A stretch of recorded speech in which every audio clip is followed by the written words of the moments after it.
Sabi ng Bible, do not forget the goodness of the Lord. Pinagdarasal ko na kung ano man ang problema mo ngayon, yan na. Kung ano man yung problema mo ngayon, ito na ang maging karanasan at tulad ng bulag sa Ebanghelyo. May problema ko ngayon, bukas makalawa.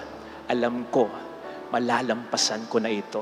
Just imagine kung gaano katindi yung burden na maaalis sa shoulder natin kung ang lahat ay pagkakatiwala natin sa Diyos natin. Lord, gagawin ko ang makakaya ko, pero bahala ka na. Kung magiging totoo lamang tayo sa mga salitang yan, Lord, ikaw na ang bahala. Pag ganun kasi, may mangyari namang mga problema. Alam mo, backup mo siya. Pwede siyang gumawa ng biyaya kahit sa mga darating na problema.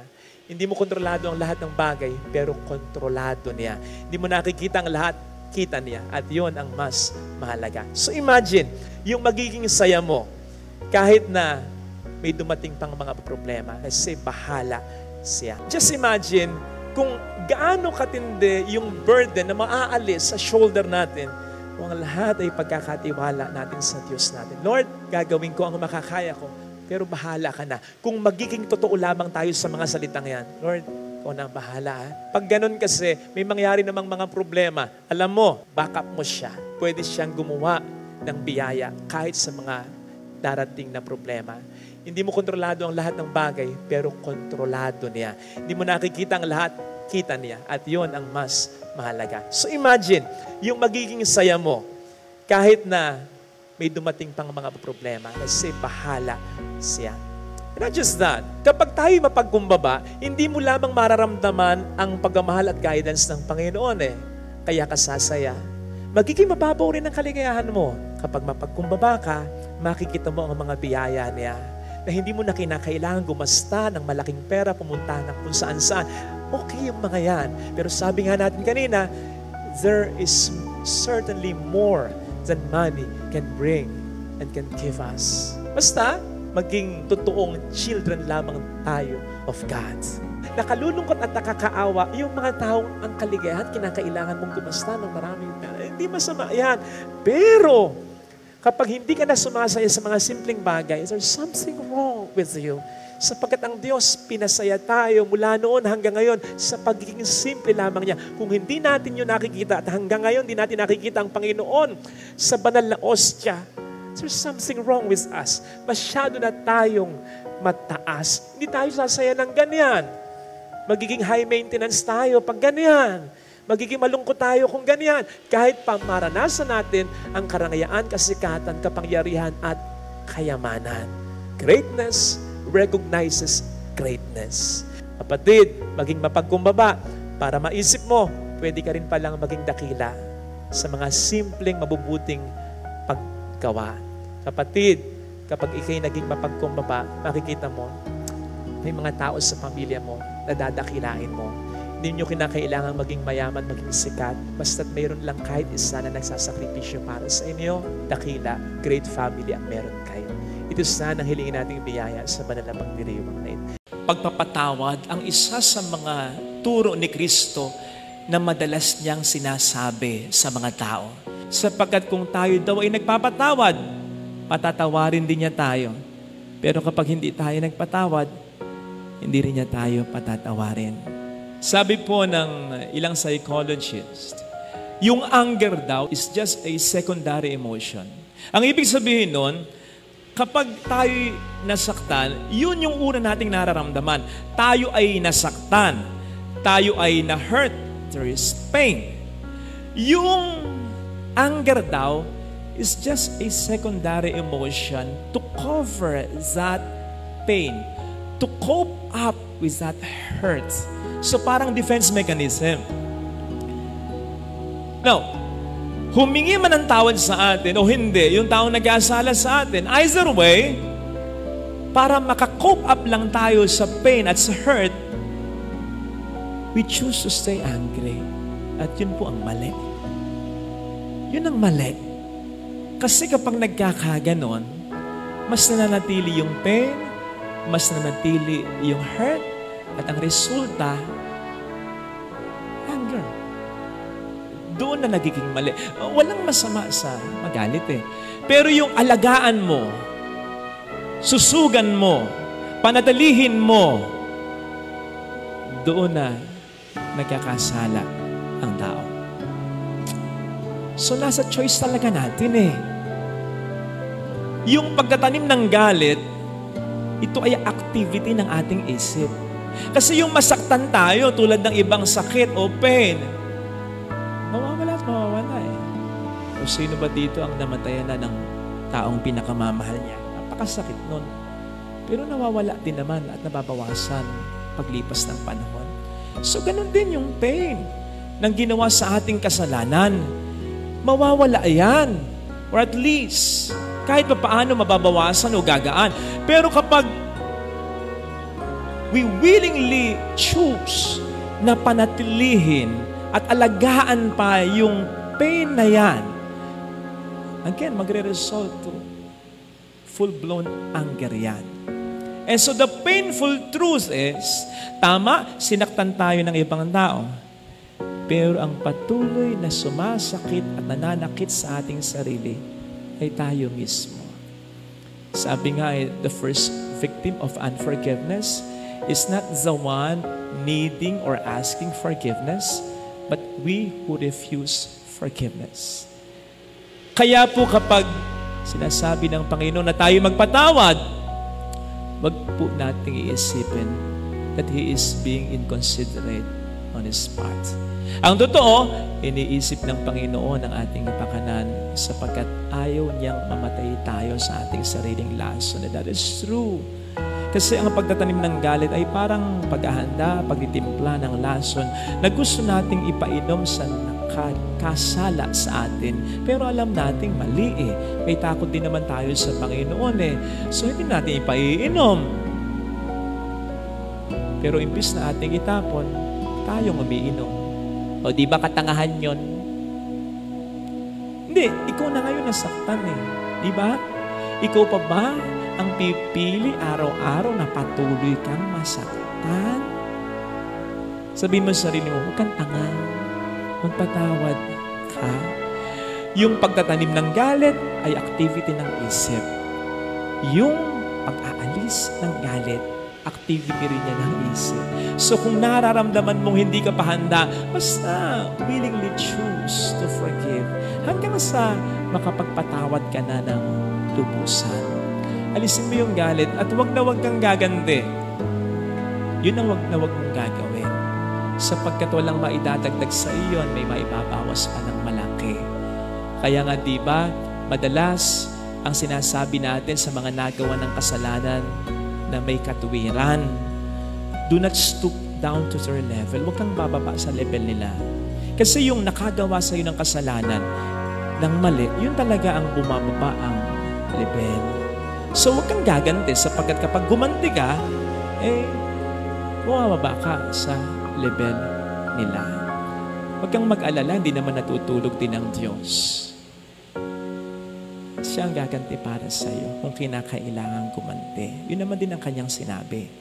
Baka kasi kapag tayo mismo ang gumaganti, sabihin ng Panginoon, ikaw na. Pero pag siya, alam natin na ang kanyang ganti ay makatarungan at mararamdaman talaga ng sa atin ay nagkasala. Sabi ng Panginoon, ibababa niya ang mga nagmamataas. Ito yung mga gumagawa sa atin ng pagkakasala, lalong-lalo na yung mga hindi humihingi ng tawad. At itataas na yung mga nagpapakumbaba. At ito, yung kahit may katwiran ka, kahit nasa tama ka, hindi ka gaganti at pipiliin mo pa rin magpatawad. Yes, kung kinakailangan ihabla, kung kinakailangan idemanda mo, ihabla mo. Pero wag mo gawin yung ikaw ay gumanti. Alisin mo yung galit sa puso. At kapag nagkaganon, tataas ka sa mata ng iba, lalong-lalo na sa mata ng Panginoon. Kasi mas natutulad ka sa Kanya. Siya naman ang may sabi nun na kapag tayo ay nagpapatawad, tayo mas nagiging tunay na mga anak ng Diyos. Tayo ay mas nakakatulad ng Diyos. At kapag tayo nga po ay nagpapatawad, hindi lamang sa inaalis natin ang galit sa puso natin na siyang pwedeng mas magpahirap pa sa atin, kundi mas mararamdaman natin at mas nagkakaroon tayo ng karapatan na tumawag sa Diyos bilang Ama natin. Sinong anak? Yung talagang mapagmahal na anak, ha? ang hindi matutuwa kapag nakikita niya ngumingiti ang kanyang ama o ina. Tapos alam niya na siya ang dahilan ng pagngiti, pagtawa nila. Narinig po natin sa ating mabuting balita ang sinabi ng ama patungkol sa kanyang anak. Ikaw ang minamahal kong anak. Ikaw ay lubos kong kinalulugdan. Indeed, there are many other things that please God.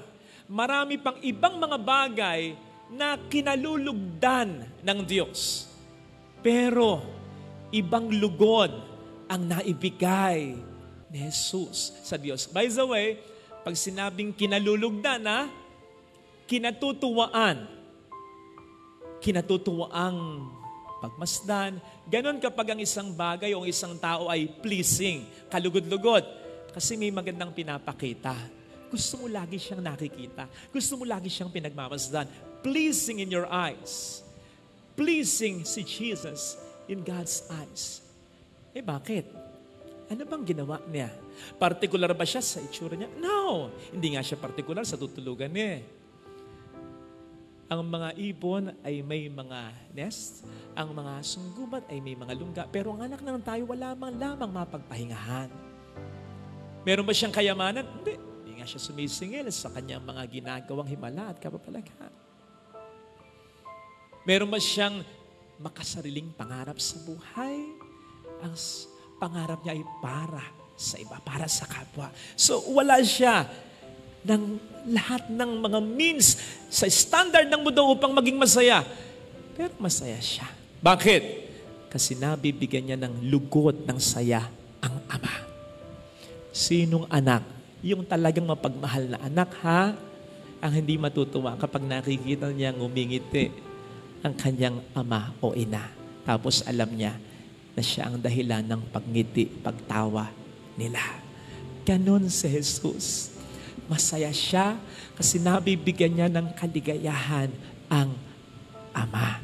Kaya nga ang sabi niya, doing my Father's will is the food that sustains me. Na para bang ang kailangan ko sa buhay ko, mawala ng lahat, wag lang ito. Ang bumubuhay sa akin, ang nagsusustain sa akin, ang nagpapasaya sa akin, ang bumubuo ng araw maging ng buhay ko, ay ang gawin ang kalooban ng tatay ng ama ko. I-connecta natin nung mamatay siya. O di ba noon sabi niya, it is accomplished. It is finished. Ano yung accomplished? Ano yung finished?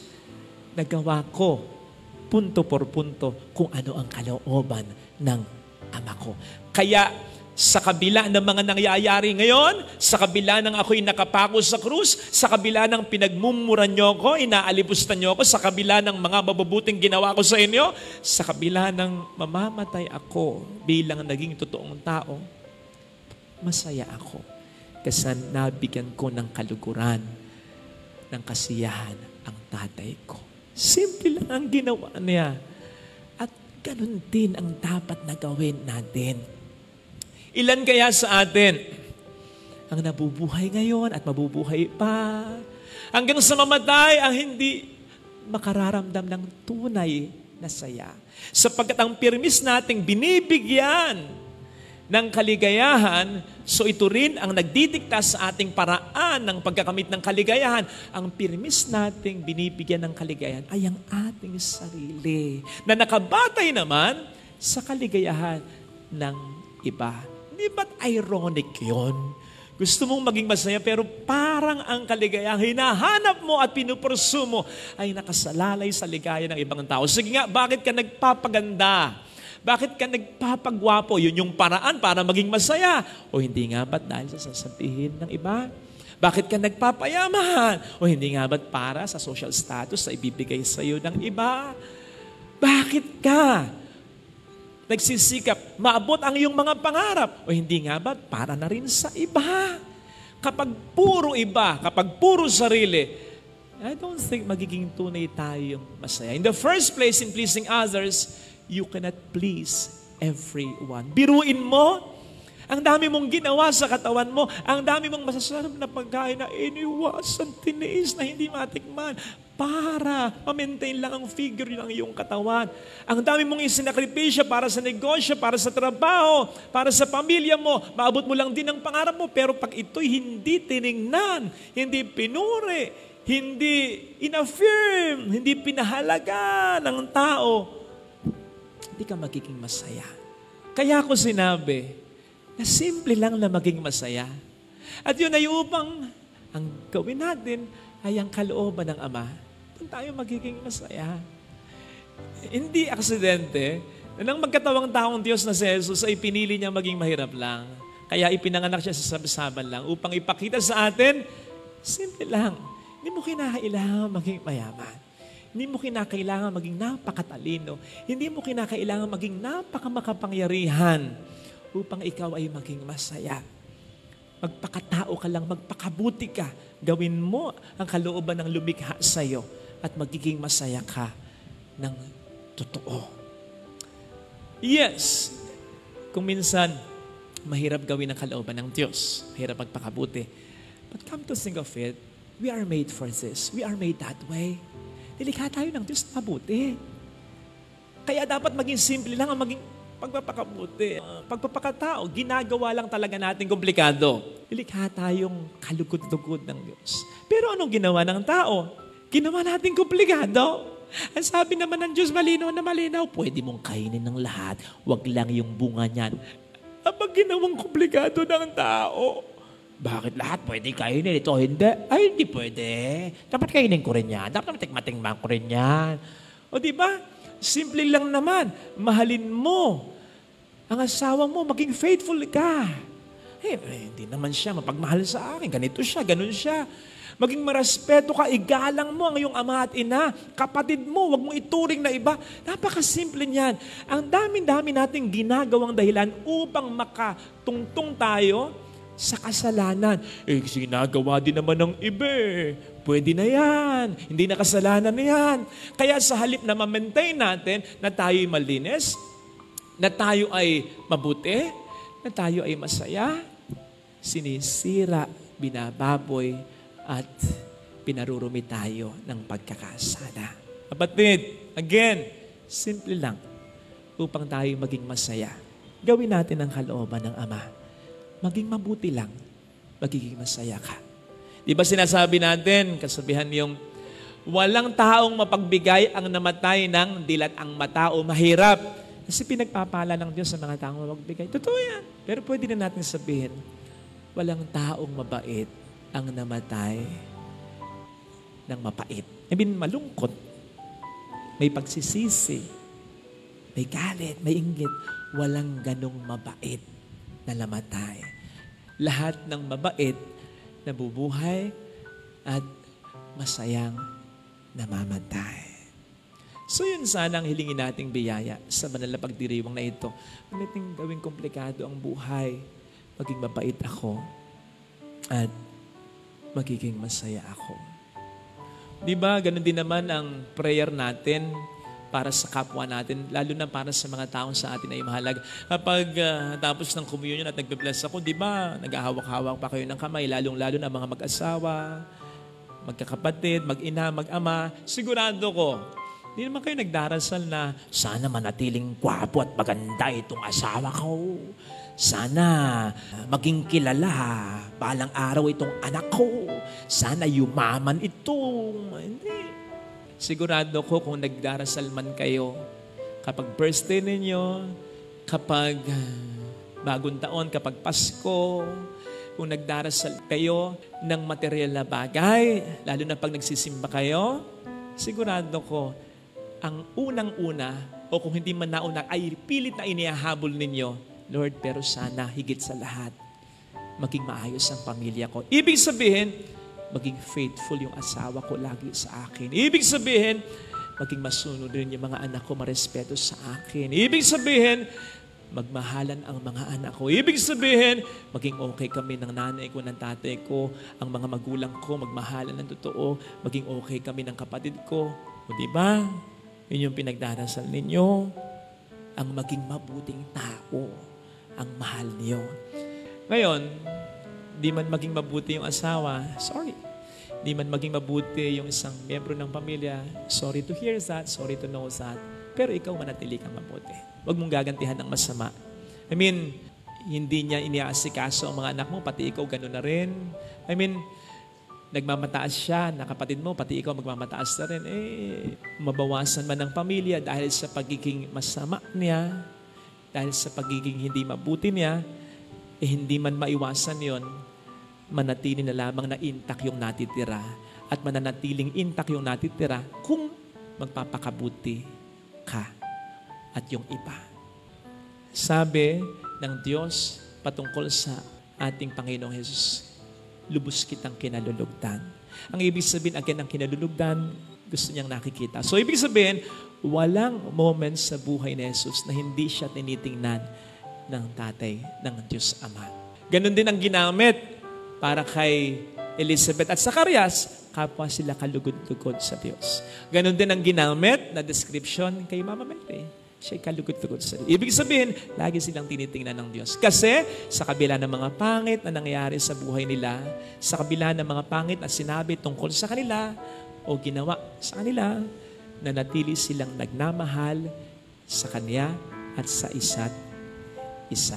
Kaya naman na-bless sila.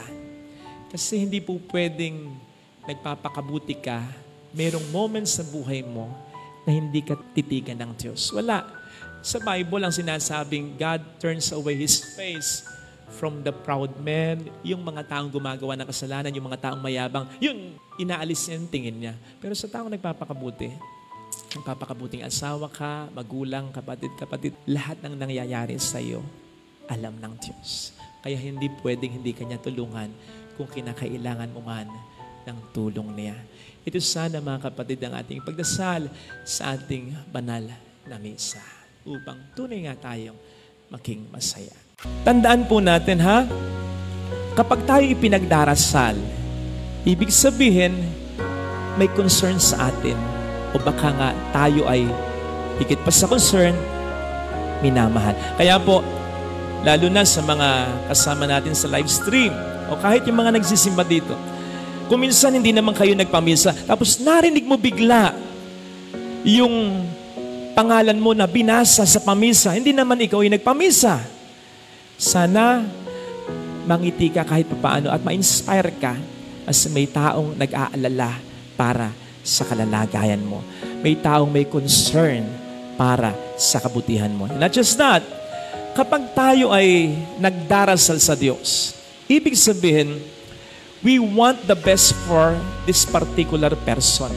Kasi whenever we pray for someone, it's like telling God, Lord, you know how much I love this person. Ikaw na po sana ang bahala sa kanya, O Panginoon. Ibigay mo sa kanya yung hindi ko kayang ibigay. Ibigay mo sa kanya ang the best para sa kanyang mga pangangailangan sa buhay. Di ba napakasarap isipin nun? And even better, Jesus, God is decided to give us what is best. Sa mga asawa, ang laki na ng pagtitiis sa kanyang asawa. Sa magulang, na ang laki na ng pagtitiis sa mga anak niya. Sa anak, na ang laki na ng pagtitiis sa mga magulang niya. Sa magulang, sa asawa, sa anak, sa kapatid, na lagi na lang siyang nag-a-adjust, may napakalaki at lagi na lang siyang nag-a-adjust para sa mga mahal niya. Para sa lahat to, sana makita mo yung sakripisyo nila. Sa kabila ng ganyan ka, maawa ka sana, kasi may sariling buhay din sila. In most cases, may sarili din silang pamilya. So wag mong naisin na ang lahat ng panahon at mundo sa iyo lang. Isipin mo rin ang kanilang kapakanan. Pagdasal po natin ang mga taong ganito na magising sa katotohanan, sa konteksto ng ating mundo, sa konteksto ng ating bayan, sa konteksto ng ating mga relasyong iniingatan o sinasalba sa pagkasira o pagkawasak ng tuluyan.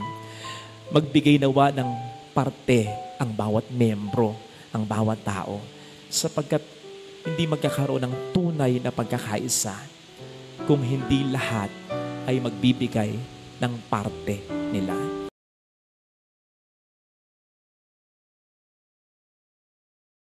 May bashers ka ba? Yung pirmis na may naipipintas sa iyo. Yung kahit anong sabihin o gawin mo, ay may nasasabi against sa iyo. Well, hindi ka nag-iisa sapagkat marami ding bashers si Kristo. In fact, sa 3 taon lamang, yun lamang ang kunin natin ng kanyang public ministry, hindi na mabilang yung mga instances na na-criticize siya, na na-bash siya. Na-bash siya nung unang mangaral siya. Sino ba yan? Hindi ba anak ni Maria yan? Ang mga kapatid niya ay nandi dito, di ba? Bashing yon. Sapagkat nilalait nila ang Panginoon. I'm sure na-bash siya nang tawagin niya at piliin niya ang mga alagad niya. Lalo pat may mga ilan sa mga alagad niya ang questionable naman ang karakter talaga. Binash siya at pagkatapos nun ay nagpatuloy uli siya. Ganon sana. Masaktan man tayo, malungkot man tayo, laban uli. Gawin pa rin natin ang ating mga mabuting ginagawa. Huwag tayong tumigil dahil lamang may mga bashers sa buhay natin. Tandaan po natin na ang pangbabash, katulad ng slander o paninirang puri, ay isa sa mga primary weapons ng demonyo upang i-stop tayo sa ating mga mabubuting ginagawa at sinasabi bilang Kristiyano. Ngayon, kung mag-stop tayo, kung magpapa-apekto tayo, kung hihinto tayo sa ating mga mabubuting ginagawa, so sino ang panalo? E di ang diablo. Sino ang talo? E di tayo. Kaya sana tulad ni Kristo, tayong masyadong paapekto. Pero isang malaking paalala ito, siguraduhin po natin na nasa tama tayo. Siguraduhin natin ang ating mga ginagawa at sinasabi ay makatuwiran, mabuting talaga. Tansyahin mo kung yung mga bashers mo ay mga agents talaga ng demonyo. Baka naman agents ni Lord ang mga ito. Yes! I believe hindi lahat ng pangbabasya ay masama. And I believe kung may mga pinapadala ang diablo upang i-bash tayo sa paraang negatibo, may pinapadala din naman si Lord ng mga tao sa buhay natin upang i-bash tayo sa paraang positibo. Baka padala ito ng Diyos upang itama tayo. Paano ba natin masisigurado na ang pambabash o kritisismo na na-receive natin ay galing sa Diyos at di sa diablo? Una, kapag ang concentration ng bashing ay sa pagkakasala na nagawa natin at hindi sa pagkatao natin. Kapag ang hinuhusgahan ng pangbabash ay hindi tayo, hindi ang karakter natin, kundi yung kasalanang nagawa na. Kapag ang nade-degrade sa criticism o sa bashing ay hindi yung pagkatao natin, kundi yung kasalanang ginawa natin. Natatandaan ko nung ako'y ma-assign sa isang parokya, mayroong isang tao doon. Siya lang naman, bukod tangi. Daming nasasabi sa mga ginagawa ko. Lalong-lalo na kapag nagsisermon ako, nagbabago-bago pa yung boses ko. Pati ba naman yun, ay style ko yun. Siya lang naman, tanging siya lang naman. At pakiramdam ko sa kanya, malayo ang loob niya. Pag ako'y kausap niya, parang hindi totoong tao yung kausap ko. I mean, napaplastikan ako. Pero alam po ba ninyo, unfazed lang ako. Ibig sabihin, steady lang. Hindi ko alintana. Hindi ko pinansin. Hindi ako masyadong apektado. Bakit? Nako kahit sabihin ko yung pangalan di naman yun kilala.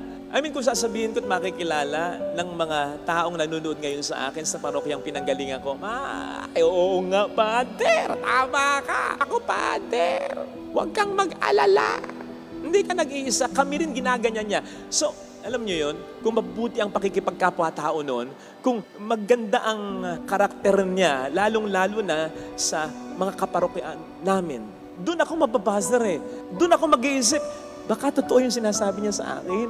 Kahit nag-iisa lamang siya. Kasi mabuting tao naman siya. Kaya naisip ko noon, hindi ko na kinakailangang isipin pa. Mabilis ako nakapag-conclude, hindi, okay lang. Kasi walang moral authority yung nagsasabi. Kapag ang tao na nagbabash sa'yo at nagpapaalala sa'yo, lalo pat ang focus, again, yung unang punto, yung pagkakasala na ginawa mo at hindi yung pagkatao mo, ay mabubuting tao. Makatuwiran, makatarong. Ay, ibig sabihin, nasa mali kang talaga. Ang problema kasi sa atin, pinagpipilitan natin at tama tayo, gayong mali na pala tayo. Ang isang magandang paraan at palatandaan na ma-realize mo, ay mali na Mali na sigurado yung ginagawa ko. Lahat na nagpapaalala sa akin ay mabubuting tao. Mabuting tao naman yung asawa mo. Mabuting tao naman yung anak mo. Mabuting tao naman yung magulang mo. Mabuting tao naman yung kapatid mo. Wala namang masamang tinapay. Wala namang masamang ugaling pinakita sa iyo. Ay most likely yung sinasabi niya na nasasaktan ka ay totoo. At yun ay para talaga sa ikabubuti mo. Totoo naman yung mga nang bash kay Pura. Lahat naman tayo makasalanan. Pero sinisigurado ko na maraming mga naapektuhan na kung kasalanan na pag-uusapan ay konti lang, maliliit na kasalanan lang. Mga banal na tao naman ang lubhang naapektuhan sa ginawa niyang yan. Yun ang mas naapektuhan yung mabubuting tao at walang kinalaman kasi wala naman din kasalanan. Kung paanong kapag nagloko yung asawa mo, gagantihan mo ng pagluloko o kaya gagantihan mo ng masama ito. Sinong maapektuhan? Yung asawa mo? Oo, konti. Pero ang mas maapektuhan, yung mga anak ninyo. Wala namang kinalaman yung mga anak ninyo sa problema ninyo. Kapag pinagpakitahan mo ng hindi maganda, yung kapatid mong nagpakita ng hindi maganda sa'yo.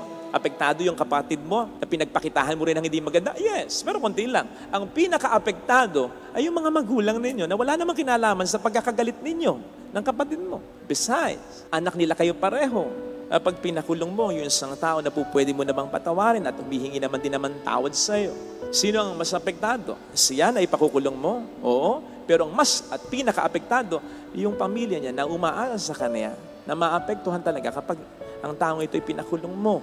Ang pinaka-apektado ay yung wala namang kinalaman. Kaya mas nagiging mabigat ang ating kasalanan kung ito ay ating kinatitigasan o mas pinaninindigan. Mga kapatid, huwag po nating isipin na tayo ang inaapi at binibiktima o nabibiktima kapag tayo nasa mali na. On the contrary, tayo ang lalabasan ng aapi at ng bibiktima kapag tayo ay nasa mali na pero tayo nagmamatigas pa. Sino bang nagmamatigas sa kasalanan kundi yung mga taong mayayabang? At yung taong mayayabang ang siyang may gana lang din naman na mang-api. Siguro naman nakapagtapon na kayo sa basurahan. And of course, ang tinatapon natin ay mga bagay na hindi na kailangan. Mga bagay na sira na, luma na, pwede nang dispatcha. At kung minsan, iba't iba rin ang paraan ng pagtatapon sa basurahan. May mga nagtatapon na basta tinatapon lang. May nagsushoot naman para malibang-libang. Pero meron ding nagtatapon nang may matinding galit na nararamdaman. Yung sukat, mabasag yung basurahan na gano'n. Sa inis, stress. Wala naman ang tinatapon natin. Ano man din ang paraan ng pagkatapon natin. Sana, huwag natin itong gagawin sa pananampalataya natin. Sinabi ko po ito sapagkat narinig natin sa ating unang pagbasa sa sulat sa mga Hebreo ang isang maliwanag na paalala o warning mula sa mga unang Kristiyano noon hanggang sa mga Kristiyano sa atin ngayon. Sabi dito, huwag niyong pabayaang mawala ang pananalig niyo sa Diyos. Sa Tagalog, medyo manipis pa, medyo magaan pa. Kasi mas gusto ko yung translation sa Ingles na ganito, do not throw away your confidence in God. O di ba mas diretso? Kasi kung literal mong isasalin ito, ang pupwedeng ibig sabihin nito, huwag mong itatapon ang pananampalataya mo. Mas diretso ito kasi yung sense nung una, yung Tagalog, huwag niyong hayaang mawala ang pananalig niyo sa Diyos. Para bang may sense pa ito na hindi mo sinasadya na mawala ang pananampalataya mo. Pero yung do not throw away your confidence in God. Ang sense nun, mayroong deliberate, conscious attempt to throw it away and therefore to lose it. Anyway, parang ito yung sense nung sa Matthew 10:46, I think. Yung istorya ni Bartimeo, na isang bulag, nang marinig niya si Kristo. Ano ginawa niya? He threw away his cloak. Hindi ito basta bumagsak lang sa lapag. Talagang tinapon niya. Bakit? Alam niyang hindi na niya ito kakailanganin pa kapag pinagaling na siya. Yun, Maganda yung sense doon. Pero pagdating sa pananampalataya natin sa Panginoon, huwag ganun. Yung deliberate at consciously natin itong itatapon, mas mahirapan tayo pag ganon. Mas malala pa tayo sa nagtampo sa sinaing o sa kanin pag ganon. Sapagkat alam naman natin ang ginawa, ang ginagawa at gagawin pa para sa atin ng ating pananampalataya.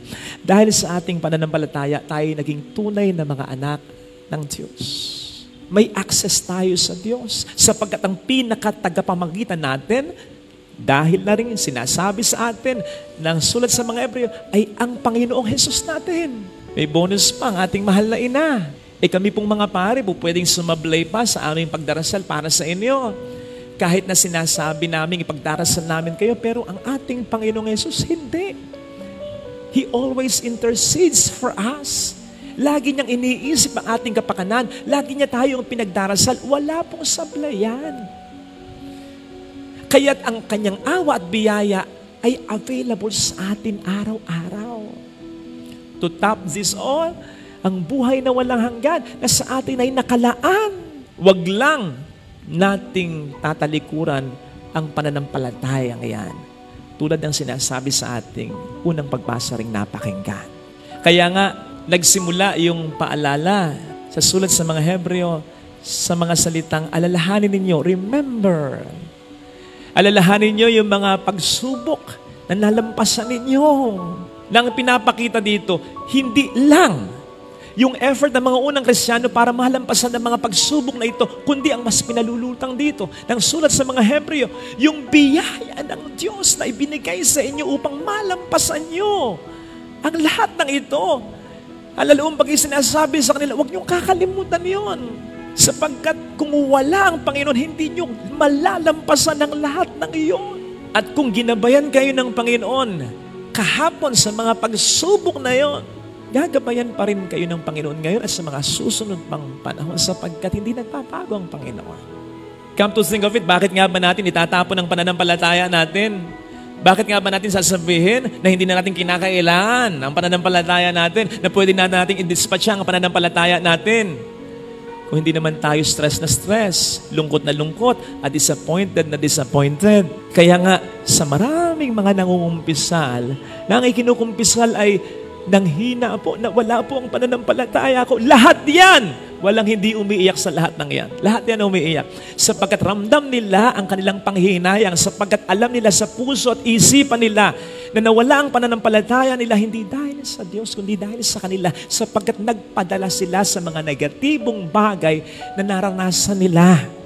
Kaya nga, nangungumpisal sapagkat yung pananampalatayang itinapon ay muli nilang hinahanap para makita in as much as alam nila na ito'y kailangan pa rin nila. Siguro naman, na-experience nyo na po yung may naitapon kayo sa basurahan, akala nyo hindi nyo na kinakailangan, pero kailangan nyo pa pala. Ay, nagkukumaw ko yun. Kahit na marumihan ka, kahit na lumuhod ka, isuot mo pa yung ulo mo sa basura, makakita mo lang, lalong-lalo na kung very valuable yan. Sana, ganun din tayo sa ating pananampalataya. Kahit na either intentionally or unintentionally, dahil sa emosyon natin, itinapon natin ang pananampalataya yan. Maging mababang loob tayong aminin sa Panginoon, nagkamali ako, Lord. Umabalik ako sa iyo. At gawin natin ang lahat para makita muli ang pananampalatayang yan sa pamamagitan ng pagdarasal. Mas doblehin pa natin, gayon din ang ating pagsisimba, ang ating pagpapakabuti, ang pag-iwas natin sa tukso, at ang pagpapalalim uli ng ating relasyon sa Kanya. Gawin natin yung ginawa sa Lucas 15, nung babaeng nawala yung kanyang isang salaping pilak, sukat baligtarin niya, halughugin niya, ang kasulok-sulukan ng bahay niya upang ito'y kanya lang makita. Kasi alam niya, ito'y kailangan niya. At nung makita na niya, anong ginawa niya? Tinawag niya ang kanyang mga kaibigan upang makisaya sa kanya. Ganon din ang gawin mo.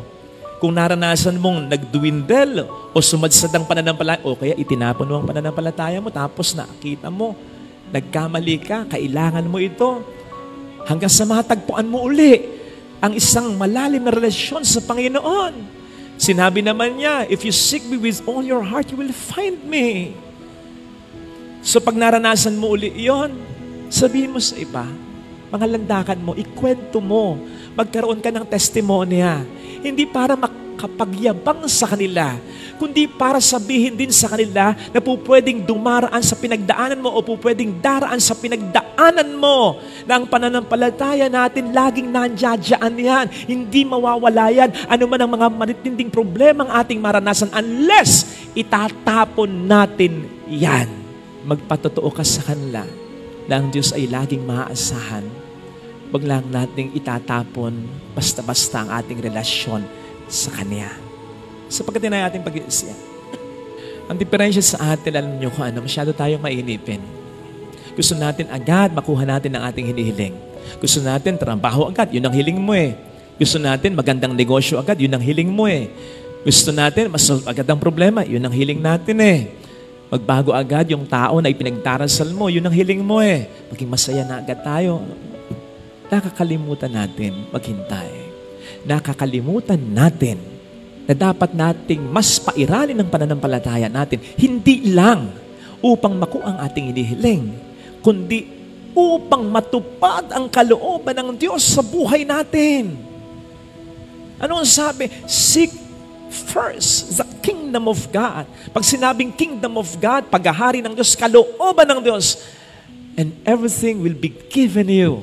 Yung kalooban muna niya bago yung kalooban natin. Kung kalooban lamang natin, talaga ang ibibigay niya, napakadali nun para sa Kanya. Now, kung kinakailangan tayong maghintay, ay siguradong may mas pine-prepare siya. Something bigger, something better, something brighter. And when it is something bigger, brighter, and better, siguradong hindi lang yun para sa atin, kundi para sa mas nakararami, lalo na para sa mga taong mahalaga sa atin. Kaya nga sa ating mabuting balita, nung magtanim ng binhe, namunga ba agad? Nahitik ba agad? Nahinog ba agad? Hindi. Kaya nga ang paalala, you go on with your everyday life muna. Tama, humiling ka sa Panginoon, pero huwag ma-focus masyado kasi maiinip ka. Sana'y kung walang nangyayari, meron. Meron siyang ginagawa. At ang ginagawa niya ay hindi lamang yung gusto mo, kundi yung gusto niya. Sapagkat yun ang mas mahalaga. Sa gusto niya, bahagi lang, katiting lang na bahagi yung gusto mo. O hindi nga ba't sa pagtatanim? Sabi natin, kung ano ang itinanim, yun din ang aanihin. Pero hindi lang yun.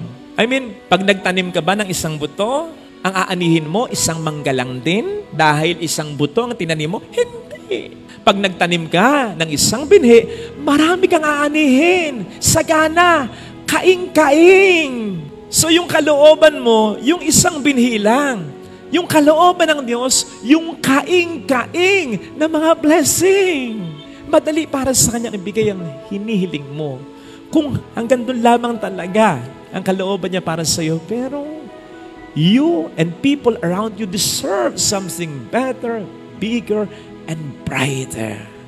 Kinakailangan munang matupad ang kalooban ng Diyos para sa atin bago natin makuha ang ating hinihiling. Kaya dapat, kapag tayo nagdarasal ng ating mga hinihiling, gaano man tayo kaatat, ma-receive yung ganyang blessing. Ang mas magandang pakinggan na panalangin para sa Panginoon ay hindi, Lord, kailan mo ba ibibigay? Kundi, Lord, ano pa nga ba ang dapat kong gawin? Ano pa nga ba ang dapat kong isurrender sa iyo? Ano pa nga ba ang dapat mong iayos sa buhay ko? Maging sa pamilya ko. Ano pa nga ba? Sige, Panginoon, susunod ako, magpapaubaya ako. Sa gayon, palagay ko, mas mabibilis ang pagtupad ng Panginoon sa ating hinihiling sapagkat yung pagpapaubaya natin sa Kanya ay bahagi ng mas mahalaga niyang kalooban para sa atin, para sa bawat isa. Huwag nating ipilit yung gusto natin na maisasacrifice, yung gusto ng Diyos para sa atin. Sapagkat mas malaki ang mawawala sa atin. Bibigay sa iyo yung isang mangga lang, hindi yung kaing-kaing. Hindi ko alam pero pwedeng applicable. Yung nangyari sa alipughang anak, sabi niya, gusto ko yung mana ko, bigay mo na. De, binigay sa kanya. Pero tingnan ninyo, yung ibibigay pala doon sa hindi nagmadali sa mana niya, yung panganay na anak, although nagkamali din naman, ito talaga. Pero anong sabi ng ama? Ang lahat ng sa akin ay sa'yo. So mas maraming blessing yun. Hindi lang yung para sa kanya, kundi kung ano din yung para sa akin, ibibigay ko din sa'yo. So ito sana mga kapatid, ang hilingin nating realization para sa araw na ito. Lalo pat sa mga blessing na hinihiling natin, dala rin ng mga problemang nararanasan natin ay naiinip na tayo, naiinis na tayo, nabubwis na tayo. Huwag. Maging matyaga sana tayo.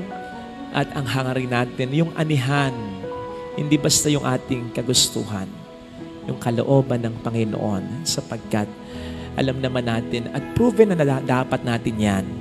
Siya ang mas nakakaalam, mas tama ang kanyang paraan, mas perfect timing ang kanyang panahon para dyan.